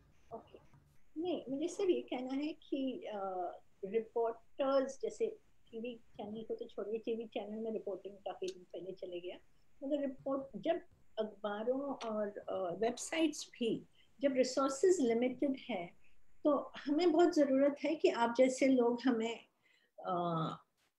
फीडबैक दे। फीडबैक माने मान लीजिए हम वेजेस या वेतन के बारे लिख रहे हैं, तो जो सच्चाई आप देख रहे हैं वो अगर आप काफ़ी जर्नलिस्ट से के पास पहुंचा सकते हैं, क्योंकि उनको पैसे और वो नहीं मिलेगा to go out and do field reporting, तो उसकी सब्स्टिट्यूट लिंकेजेस विद आप जैसे लोग उससे हो सकता है और होना चाहिए। इससे कुछ जुड़ा ही एक और सवाल है कि जो मीडिया किसी खास क्षेत्र पर फोकस करती है या हिंदी अंग्रेजी के अलावा जिन भाषाओं में लिख रही है, क्या वो यथार्थ से ज्यादा कनेक्टेड है, और क्या उनका काम इस वक्त कैसा है, या इस दौरान कोविड-19 के दौरान उनका क्या काम रहा है? मैं ट्रैक नहीं की हूँ रीजनल मीडिया को, सो अनुमेहा इफ यू हैव ऐसा कोई एक्सपर्टीज या तो ऐसा नहीं है, पर ज्यादातर यही होता है। मुझे लगता है एक गैरी यंग है यूके के पत्रकार, उन्होंने कहा था कि आप जितना ज्यादा पावर से दूर हैं उतना ज्यादा शायद आपको सच पता होता है। तो उस हिसाब से शायद जो भारतीय भाषाओं में जो लिखा जाता है शायद वो कहीं ज्यादा जमीन के करीब हो। तो लेकिन ऐसा मैं नहीं सिर्फ हिंदी इंग्लिश पढ़ती हूँ, तो इतना नहीं पता कि बाकी भाषाओं में क्या। हिंदी मीडिया फिर भी मैंने पढ़ी है, जो मैंने कुछ मिक्स देखा है। ओपिनियन में तो मुझे लगा, कुछ ओपिनियन आर्टिकल्स में तो मुझे लगा उसी तरह की बातें भी हैं जैसे दिल्ली में होती हैं, रिपोर्टिंग में जैसे कुछ कुछ मैंने देखा जो क्वारंटीन सेंटर की रिपोर्ट्स, या ये भी कि लोग रोड पे सोए, इस तरह का भी मैंने हिंदी अखबारों में तो देखा मैंने कि हिंदी अखबार के फ्रंट पेज में भी मैंने कुछ इस तरह की अखबारें की खबरें वगैरह देखी जो आई थिंक इज इम्पोर्टेंट। एक प्रश्न है कि न्यूज चैनल और अखबारों ने ग्रामीणों से जो दूरी बना ली है उसका क्या कारण है?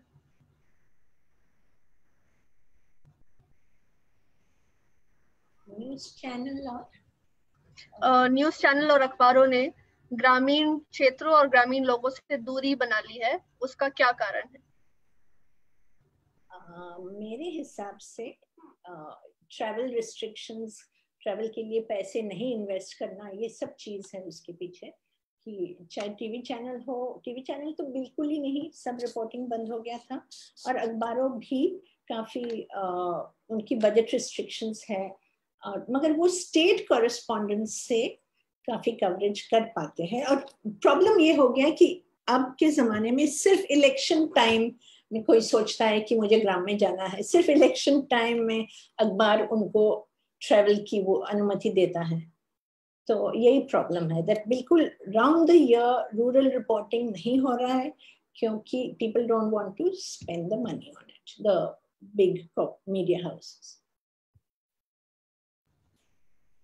अनुमेया, आपको क्या लगा? आप जब रूरल रिपोर्टिंग करते हैं तो उसमें क्या लगता है? अंकिता, मैंने अपने कुछ ऑर्गेनाइजेशंस के अंदर भी मैंने इस तरह के डिस्कशन सुने हैं कि रीडर यहाँ पे हैं तो यहीं की खबर, और जैसे दिल्ली में है तो दिल्ली की खबर ज्यादा चाहिए। एक अखबार अगर उसमें सफल रहा है तो बाकी अखबार भी उसको फॉलो करते हुए उसी तरह की चीज करना चाहते हैं। जबकि मुझे लगता है कि कहीं ज्यादा शायद न्यूज ब्रेक भी हो सकती है जो स्टेट लेवल पे ही हो रही है, उन सब चीजों से शायद कहीं ज्यादा नई तरह की खबर आ सकती हैं। और शायद बहुत ज्यादा रुचि वाली खबर भी मुझे तो लगता है स्टेट से आ सकती है, ना कि केवल आप दिल्ली में आप कितना स्टोरी निकालेंगे। यहाँ 5,000 10,000 लोग एक ही तरह की खबर को बताते रहेंगे, तो शायद उसमें हमारी भी कमी है कि उस खबर को और कैसे अच्छा बताया जा सके, कितना उसको और कैसे अच्छे उसको डिस्क्राइब किया जा सकता है या रिपोर्ट किया जा सकता है, जो शायद कुछ कॉलीग्स हैं जो अच्छे तरह से उसको कनेक्ट कर पाते हैं कि वहां जो हो रहा है उधर की खबर अच्छे से कैसे बताना। मेरे ख्याल से कुछ एक स्टोरी टेलिंग और एक रिपोर्टाज का टेक्निक वगैरह भी जो है, जैसे even my colleague Supriya, I think जिन पे अभी ये केस हुआ है, वो she is a very good reporter, she is always been able to connect वहां की स्टोरी यहाँ के रीडर को क्यों पढ़नी चाहिए। बहुत सारे एडिटर्स हैं जो ये शेप कर पाते हैं दूसरे रिपोर्टर्स के उसमें भी। तो मेरे ख्याल से ये सब चीजें बदली जा सकती हैं। और आपने भी देखा होगा कि दिल्ली में या बड़े शहरों में रिपोर्टिंग के जो कॉस्ट होते हैं, इंडिया में एक्चुअली रिपोर्टिंग करना उतना एक्सपेंसिव नहीं है। आप गांव में जाते हैं तो कई गांव में या ब्लॉक लेवल पे आपका जितना खर्चा होगा या ट्रेन का खर्चा अगर शायद ठीक से प्लान किया जाए तो वो इतना ज्यादा महंगा नहीं है। कई बार तो हम मतलब 2 व्हीलर पे जाके रिपोर्टिंग करते हैं, जैसे डिस्ट्रिक्ट रिपोर्टर करते हैं हमेशा की तरह करते हैं, जैसे हम भी जैसे स्टेट कॉरेस्पॉन्डेंट रहे, तो कई बार हम 2 व्हीलर पे जाके करते हैं कि वो ज्यादा जल्दी भी हो जाता है। तो बहुत कम कॉस्ट, 1000 रुपी कॉस्ट में आप पूरा मतलब एक डिस्ट्रिक्ट या 2 डिस्ट्रिक्ट में जाके वापस भी आ सकते हैं। या इतना मुझे इनका ये लॉजिक नहीं समझ में आता। हाँ, एडवर्टाइजमेंट पे बहुत ज्यादा डिपेंडेंट हैं और उस तरह की चीज शायद वो एक साइनाथ वगैरह ने भी उन चीज पे काफी लिखा है।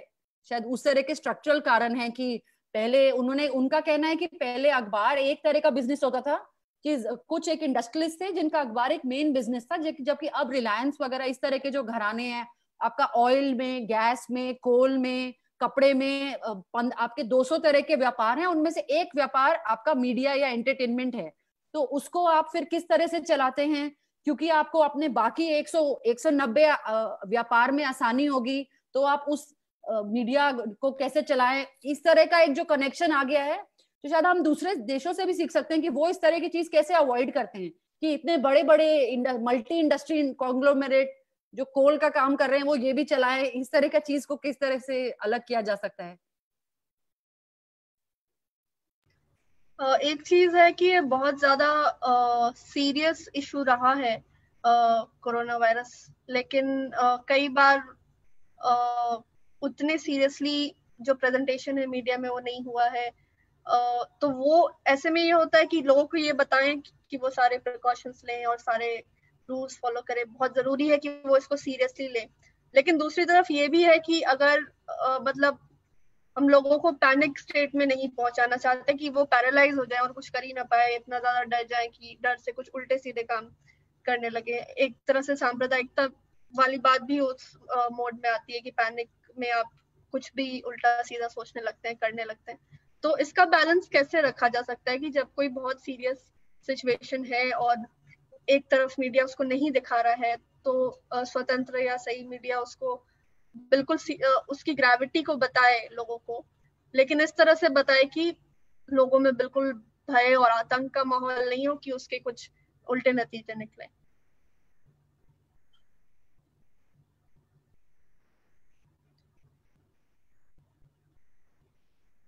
सेवंती जी, आप कहना चाहेंगे कुछ? मैं इस प्रोपोजिशन से सहमत भी नहीं हूँ, क्योंकि काफी रिपोर्टिंग हो रही है दोनों साइड की, और क्या कहते हैं, information to educate the reader वो भी दिया जा रहा है। कोरोना पे सब किस्म की रिपोर्टिंग हुई है, सब किस्म की इंफॉर्मेशन दिया जा रहा है। अगर कोई नहीं करता है तो किसी और इंसान करता है। So you have to go, you have to select places where you can get the information you want, क्योंकि जो ब्रेथ है मीडिया का, उसमें कहीं ना कहीं आपको सब किस्म के बैलेंस या व्यूज या जो भी मिल जाएगा, एक जगह से शायद नहीं मिलेगा।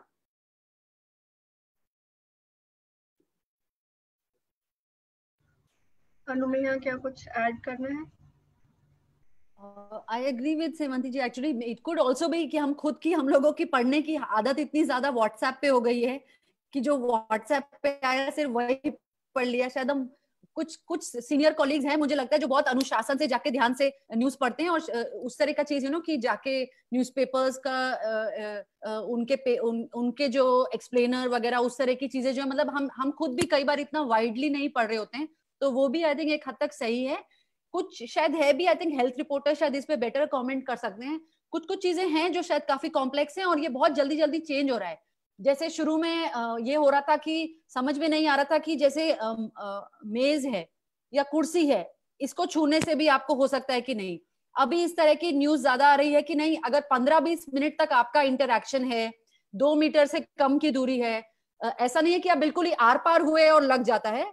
कुछ समय के बाद कुछ देर तक इंटरैक्शन हुआ, 10-15 मिनट तक, तो लगने के चांसेस ज्यादा हैं।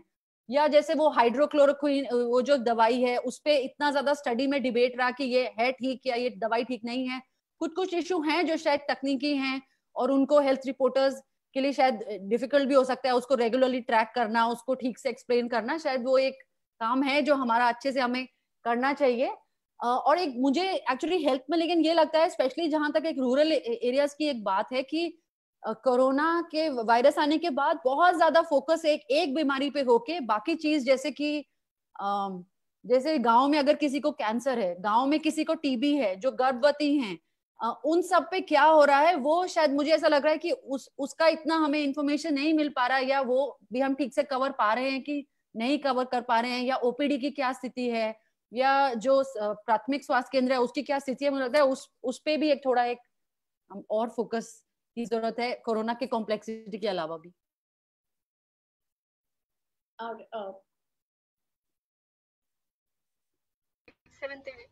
I just want to add कि हेल्थ रिपोर्टिंग इससे पहले था कहाँ है? हेल्थ रिपोर्टिंग होता नहीं है, रूरल डेवलपमेंट रिपोर्टिंग होता नहीं है, तो अब इसकी वजह से फिर भी आपको कुछ मिल रहा है और वो बिल्कुल सिंगल फोकस है। But there is no health reporting in this country. आप जैसे सरकार की हेल्थ बजट कम है, वैसे मीडिया की हेल्थ बजट नॉन एग्जिस्टेंट है। हेल्थ से जुड़ा एक और सवाल है कि कम रिपोर्टिंग हुई है, बहुत बिल्कुल ना के बराबर, डिसेबिलिटी के मुद्दों पर और बच्चों के मुद्दों पर। इस पर क्या कहना है आपका? पॉइंट मेरा और कोई पॉइंट नहीं, सेम आंसर द सेम कि होती नहीं है ये सब। या क्या कर सकते हैं इसको इम्प्रूव करने के लिए? क्या उसके अलग बीट्स होने चाहिए या उसको बाकी चीजों के साथ जोड़ के देखें?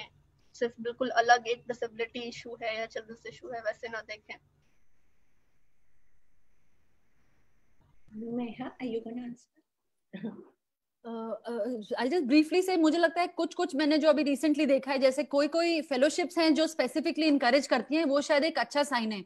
जैसे अभी एक नई हेल्थ की फेलोशिप आई है, तो उनपे ये रिस्पॉन्सिबिलिटी होती है कि आप 10-15 स्टोरी उसी सब्जेक्ट पे करिए, तो वो रिपोर्टर के लिए भी अच्छा रखता है। आप ज्यादा इन डेप्थ में एक सब्जेक्ट सीख पाते हैं 8-9 महीने के लिए, और शायद वो सब्जेक्ट के लिए भी कुछ नया चीज वो रख पाते हैं। पर मुझे लगता है शायद अंकिता आप भी इस चीज का रिस्पॉन्ड कर, अगर ये क्वेश्चन आया था तो बिकॉज अंकिता भी इन इशू पे रिपोर्टिंग करती है, तो शायद आप भी ये शेयर कर सकते हैं कि इसको कैसे और अच्छे से एक्सप्रेस किया जा सकता है। Ankita, want you respond?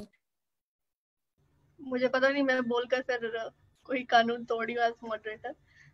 मुझे तो ये लगता है अपने एक्सपीरियंस में कि कंपार्टमेंट्स तोड़ने से बहुत फायदा होता है, चाहे वो क्लाइमेट चेंज हो या कोविड हो, और उस सारे मतलब उसका जैसे एनवायरनमेंट है, तो लोग कहते हैं कि ये एनवायरनमेंट रिपोर्टिंग है, लेकिन सिर्फ वो अलग से, अब कोई अगर एक पन्ना है उसका एक सेक्शन है पर्यावरण पे, वो लोग नहीं पढ़े, तो वो ऐसा नहीं हो सकता कि बिजनेस रिपोर्टिंग अलग हो रही है और बिजनेस में जो इंटरेस्ट रखते हैं वो पढ़ लिए, अच्छा मुझे पर्यावरण बचाने में उतना इंटरेस्ट नहीं, क्योंकि आप जो बिजनेस कर रहे हैं वो पर्यावरण पर असर पड़ रहा है। तो वो बहुत जरूरी है कि जब रिपोर्टिंग करें तो भले ही सारी, व्हेन यू से everything you don't say anything, तो सारी चीजों को साथ में नहीं बोल सकते, लेकिन कम से कम सिर्फ एक चीज को भी ना देखें, 2 या 3 चीजों को साथ लेकर देखें। कि अगर हम कोविड में भी जैसे ये बात आई है कि डिसेबिलिटी है, तो अगर लेबर है तो लेबर में जो डिसेबल्ड है उनके लिए क्या ऑप्शन है, तो इस तरह से मेरा ख्याल है मुझे और ज्यादा हमें सबको और ज्यादा वो बैरियर्स ब्रेक करने चाहिए। और कई बार मेंटल ब्लॉक भी हो जाता है कि ये या डाउट होता है कि ये मेरा फील नहीं है या इसमें मेरा एक्सपीरियंस इतना नहीं है, तो मैं ये छोड़ देती हूँ। लेकिन थोड़ा बहुत मतलब थोड़ा समय देकर उसको समझकर वो चीजें भी हम देख सकते हैं। मतलब ऐसा नहीं है कि बिल्कुल हमारी एक ही फील्ड है और अगर हम दूसरे में जाने की कोशिश करें या उसको समझने की कोशिश करें तो वो कोई डिजास्टर होगा। बस यही। और बाकी तो बहुत बड़े बड़े सवाल है, जैसे मीडिया की दुर्गति को कैसे बदले, तो मुझे लगता है उसके लिए ये चर्चा छोटी पड़ेगी।